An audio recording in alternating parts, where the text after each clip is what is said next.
குறிப்பாக கொழும்பு மாநகர சபையில் ஆட்சி அமைப்பதற்கும் ஜனநாயக தேசிய கூட்டணியான பிரபாகரேசன் அவர்கள் ஆதரவு தெரிவிப்பதாக கூறியிருக்கிறார். வவுனியா மாவட்டத்திலே அவர்களுடைய ஆட்சி அமைப்பதற்கு பிரபாகரேசன் ஏதாவது உத்தரவாதம் இருக்கிறார்?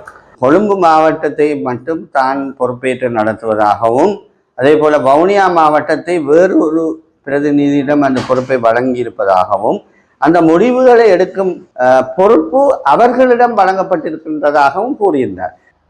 இங்கு கட்சி தலைவர் என்றதற்கு அப்பால் இந்த மாவட்டத்துக்கான பிரதிநிதி என்ற வகையிலே அதிகாரங்களை அவர் வழங்கியிருக்கின்ற பொழுது அவர்களின் விருப்புவருக்கு அமைவாகத்தான் இங்கு எந்த கட்சிக்கு அல்ல எந்த அமைப்புக்கு ஆதரவு அளிக்க வேண்டும் என்ற விடயம் இருக்கு.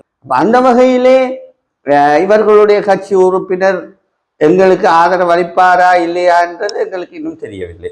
நாங்கள் அறிகின்றோம் அவர் உப தவிசாளர் பதவியை எதிர்பார்ப்பதாக. நாங்கள் அவ்வாறான வாக்குறுதியை வழங்கவில்லை.